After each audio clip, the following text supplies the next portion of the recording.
आरती Maharashtra express series मध्ये आपले स्वागत। तर पाहूया आजच्या काही विशेष घडामोडी। 2 वर्ष गॅसची पाईपलाईन घरापर्यंत, मात्र अद्याप गॅस कनेक्शन नाही। रहिवाशांचे ठिय्या आंदोलन, कल्याण पूर्व येथील सहजीवन सोसायटीत रस्त। कुणाचा विरोध, कोण अडवतोय गॅस पाईपलाईनची वाट। नागरिकांना आपल्या सोयी सुविधा मिळाव्यात यासाठी संघर्ष करावा लागतो, त्यामुळे संबंधित प्रशासन कमी पडत असेल तर कोणता विकास आणि कोणती क्रांती, असा प्रश्न निर्माण होतो। सामान्य नागरिकांच्या अनेक समस्या आहेत, अनेक प्रश्न प्रलंबित आहे। सत्ताधारी पक्ष व प्रशासन हे निवडणुकीच्या रणधुमाळीत व्यस्त आहे। अशातच कल्याण पूर्व येथील सहजीवन सोसायटीतील रहिवाशांनी महानगर गॅस कार्यालयासमोर ठिय्या आंदोलन केले।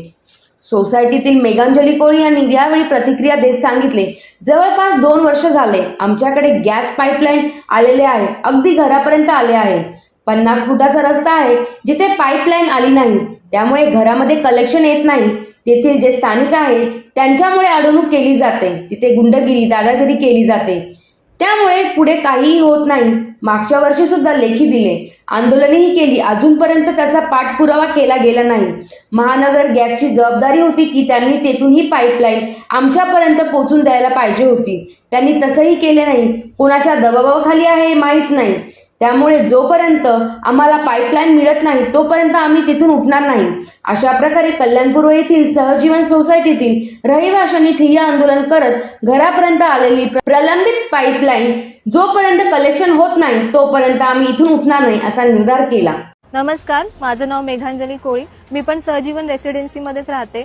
आणि जवळपास हे जे सगळं चाललंय की जवळपास 2 वर्ष झाले आमच्याकडे गॅसचं पाईपलाईन आलेली आहे, अगदी घरापर्यंत आलेली आहे, पण अगदी 50 फुटाचाच रस्ता आहे की जिथे पाईपलाईन आली नाही आणि त्याच्यामुळे कनेक्शन येत नाहीये घरामध्ये। तर जे स्थानिक जिथे आहेत की ज्यांच्यामुळे ती अडवणूक केली जाते, तर ती प्रत्यक्षात म्हणजे गुंडागिरीच केली जाते किंवा दादागिरीच केली जाते आणि त्याच्यामुळे ह्या सगळ्या गोष्टी पुढे होत नाहीयेत। तर मागच्या वर्षी सुद्धा लेखी आंदोलन केलं गेलं होतं, पण तरीही त्याचा अजून काही पाठपुरावा केलेला नाहीये। महानगर गॅसची जबाबदारी होती की त्यांनी तिथून ती पाईपलाईन आमच्यापर्यंत पोहोचून द्यायला पाहिजे होती, पण त्यांनी सुद्धा ते काम केलेलं नाहीये। कोणाच्या दबावाखाली करतायत किंवा काय करतायत त्याचा सुद्धा सगळा पाठपुरावा चाललाय, तरी कोणीही त्याला काही रिस्पॉन्स देत नाहीये।